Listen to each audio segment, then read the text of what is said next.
The movie opens with a girl named Ashley chatting on a video call with her best friend about a specific house. However, they're interrupted when Ashley hears a knock on the door, so she quickly hides her books and a map beneath the bed and invites the person to enter, but there's just silence on the other end. She freezes in fear when her friend reminds her that her family is not home. Seconds later, there's another knock on the door, so a nervous Ashley opens it yet finds no one on the other side.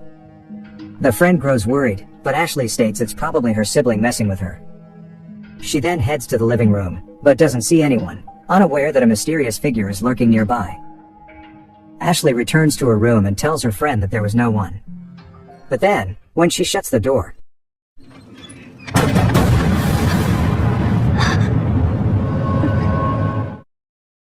the scene then abruptly cuts to a couple, Chuck and Maria, touring a house with their realtor, Bonnie. Bonnie mentions that this place costs the same price as the previous house, but is twice the size, which immediately raises a red flag in Chuck's mind. But Bonnie assures him it has been on the market for 3 years, so the seller is highly motivated. The couple appears impressed, right when Chuck's younger sister, Isabel, arrives. Chuck excitedly tells her that the house will have plenty of space for her art, but Isabel appears unimpressed. The movie then takes us to the first chapter from Chuck's point of view, days after they buy the house. When he notices the house is leaking, he immediately calls Bonnie to complain, and even takes a photo to send her. Chuck then heads to Maria's studio, where she makes dresses and does live streams. His gaze is drawn to an eerie mannequin, Martha, which he dislikes, but Maria insists that it's all she has left from her first studio.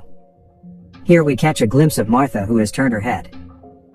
Next, Chuck steps outside to check the roof when he's approached by a neighbor named Larry. The two begin chatting, during which Larry reveals that the previous owner of the house took his own life, which shocks Chuck. Later at home, he reviews the pictures he had taken to send to Bonnie, but a cold wave of fear sweeps over him as he notices a gun in one of the photos that was clearly not there before. The next morning, Chuck wakes up and sees something shocking outside the house, and immediately informs Maria. He then heads downstairs, where we notice Martha standing eerily under a tree. Larry approaches to see what happened, but Chuck brushes it off, saying his sister probably put the mannequin outside as a prank. Larry then reveals that Maria had told him about Isabel struggling to cope after her mother's car accident. To add, this town has a history of people taking their own lives, and those struggling with depression are especially vulnerable to someone called her. Chuck wonders what her means, but Larry suggests he read the town's history at the local library and leaves. In the afternoon, a curious Chuck heads to the library to look for information on the town. But there, he's bewildered to see a stack of books suddenly topple onto the floor, since they weren't there moments before. He then comes across a distressed Ashley, who is crying alone. She pleads with him to put the book down and leave the town, but Chuck doesn't understand what she's trying to say. He asks if she needs any help, but she denies it.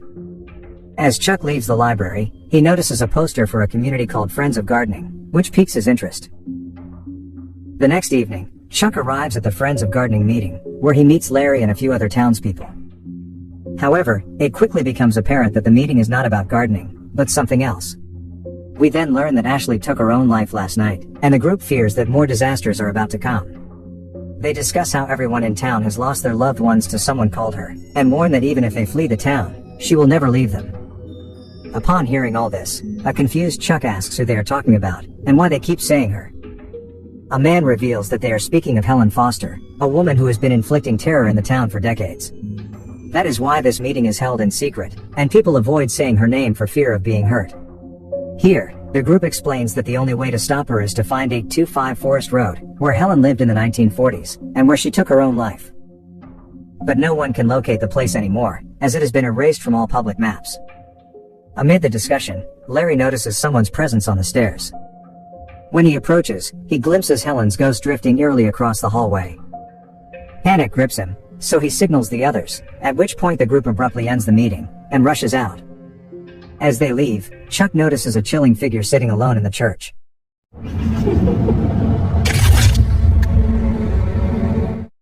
The movie then cuts to Chapter 2, shifting the focus to Isabel and her struggles. We learn that she has been experiencing severe emotional distress since her mother's death.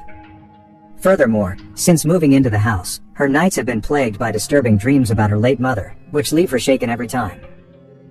One evening, Chuck asks about the progress of the therapy she has been undergoing. His attention is then drawn to a sketch she created that looks almost identical to their new home, but the strange part comes when Isabel reveals that she drew it 2 or 3 years ago. Another drawing catches his attention, depicting a girl standing in a corridor with ghostly hands reaching out from the shadows. The siblings then begin discussing their late mother, recalling how she used to stack dishes into a pyramid, and leave a note that said, "They won't put themselves away." Days later, Isabel is visited by her new school friend, Luke, whom she takes to her room. The curious girl begins asking him about the town, and he reveals that the place has long been rumored to be haunted.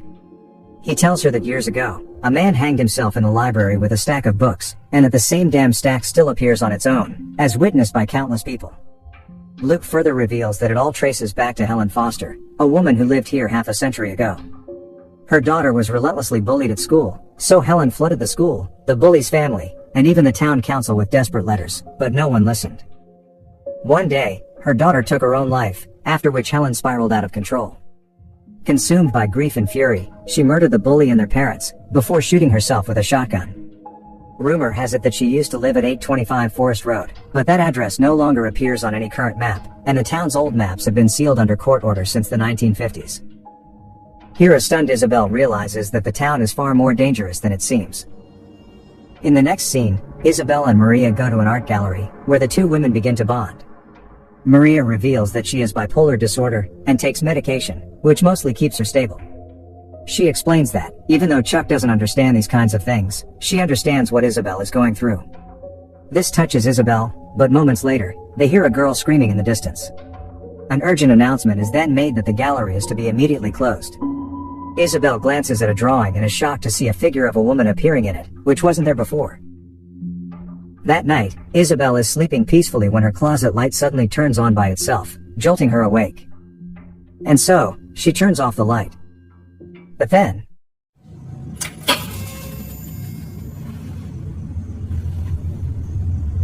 the annoyed girl then ends up removing the bulb, which she places on her bedside table. But panic grips the poor girl as the closet light flickers again. To make matters worse, ghostly hands emerge from the closet, causing her to scream in sheer horror. Fortunately, it was just a nightmare, but a shiver of terror runs through Isabel when she sees the bulb lying on her bedside table. Sometime later, Isabel meets with Luke, and confides that her nightmares are growing increasingly worse. She wants to find Forest Road, but Luke strongly advises against it. He reveals that, according to rumors, Ashley and her friends were also looking for the house, and she may have found it, after which disturbing things began happening to her. Just then, Isabel gets a call from Chuck asking her to come home, as he wants someone to stay with Maria. The worried girl rushes home, where she finds Maria distressed and crying. She asks what happened, but Chuck just urges her to pack, and says he will be back soon. Later, while Isabel is packing her stuff, Luke arrives to check if everything's okay. He notices her picture with her mother, and states that he just met her mother, who appears to be very nice. This horrifies Isabel, and when she asks what he means, Luke reveals that her mother let him inside the house. The shocked girl reveals that her mother is dead, but he claims it's the same woman in the photo, and she even introduced herself as Isabel's mother. The two begin to worry, and they soon hear a shattering sound from downstairs. The duo carefully walks down the hall, but there's no one there. The terrified Luke then states that he must have been mistaken and rushes home. Suddenly, Isabel hears a woman's voice calling her name from the kitchen, insisting it's her mommy.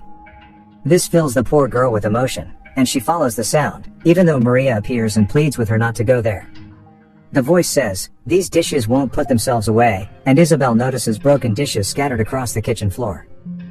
Soon, she comes face to face with a ghostly figure, sending both her and Maria fleeing in horror, but they find the front door locked. Isabel rushes to her room, and locks herself inside, only to hear Maria's screaming voice echoing through the house. The scene then shifts to Chapter 3, which focuses on Maria, and begins when the family first arrives to tour the home. Days later, she and Chuck are seen in the car, talking about Isabel, who is clearly not doing well. Chuck dismisses therapy as a scam, but Maria points out that Isabel was driving the car when her mother died, which must have had a big impact on her. She therefore insists that they should give the girl some time to cope. Later at home, Maria notices Chuck reading the town's history, and he reveals that in 1953, all the town's street names were changed, and its borders were redrawn. Their house had originally been listed as 15 Rose Lane. And then, when Maria heads to the kitchen, she finds dishes oddly stacked with a note on top reading, "They won't put themselves away." She assumes Isabel did it, and asks Chuck to tell Isabel to put the dishes away. Days later, Maria is doing a live stream in her studio, right when we notice the mannequin, Martha's, hands moving behind her. She soon receives a call from her sister, who likely wants to warn her about the strange situation, but Maria ignores it. When her sister calls again, Maria assumes it's about the bridesmaid dresses, and proceeds to show them on camera, just as we see Martha's head turn. Moments later, she receives a text from a friend, warning her to get out of the house immediately.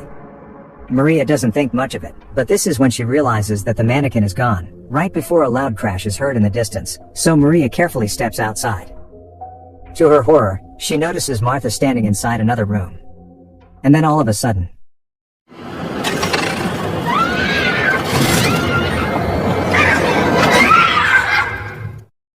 in the next scene, we see Chuck and Maria burning the mannequin outside. He later questions whether she has been taking her medication regularly, suggesting it might explain the incident, but a frustrated Maria reveals that thousands of people saw Martha move. Chuck apologizes, and says they can move to another place, but he just needs a little time. Just then, Isabel arrives, so he asks her to pack her things, saying he will be back shortly.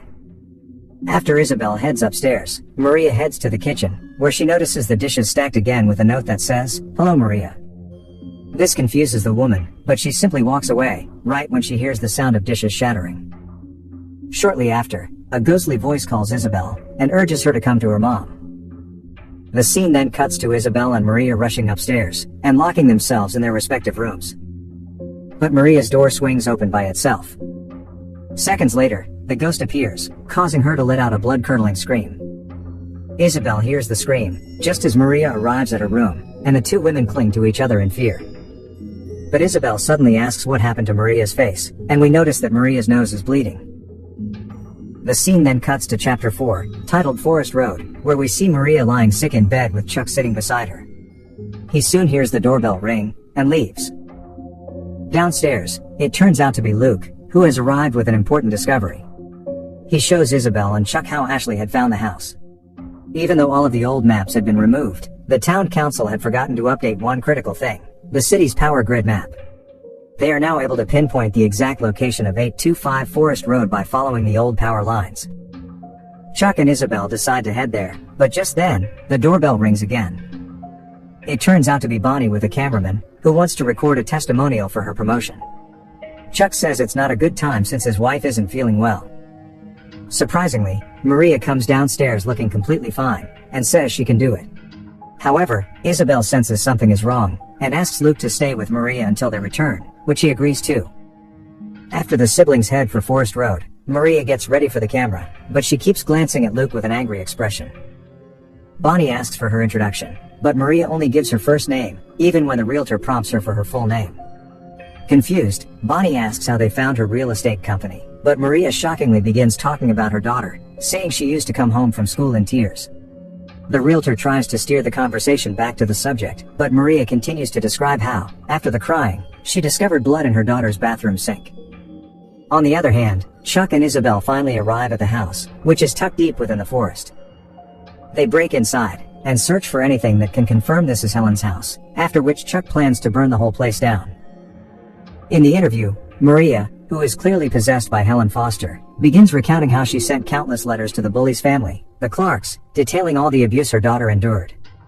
But the bullying only got increasingly worse, and even though the school promised to do something, they never did. Here, Maria's nose suddenly begins bleeding. Meanwhile, in the forest house, Chuck finds a box hidden under the floor, and discovers a letter Helen had written to the Clark family about how her daughter, Mary, was being bullied by their child. To his shock, he realizes that this forest house actually belongs to the Clarks, while Helen used to live at 15 Rose Lane, which is now Chuck's house. Panicked, he immediately rushes to find Isabel so they can escape, but he sees her standing motionless in front of a door. Back to a possessed Maria, she is still bleeding and again begins recounting how her daughter came home crying. A horrified Luke asks who her daughter is, and she responds, "Mary." When he asks where Mary is, she yells that she's dead, and lets out a high-pitched scream, right when Helen appears in her true ghostly form, causing everyone to run in terror. Luke rushes to the kitchen, and hears Helen attacking Bonnie and the cameraman and seemingly killing them. The terrified boy hides behind the dining table. And then all of a sudden,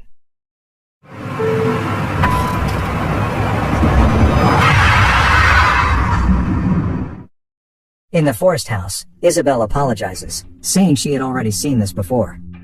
Suddenly, the ghost places its hand on Isabel's shoulder, exactly like the sketch she had made long ago. Chuck rushes to save his sister, but despite his best efforts, the ghost drags them both into the room. Following this, the movie ends by showing the house at 15 Rose Lane, which is now shrouded in eerie silence, while the fate of our protagonists is unknown.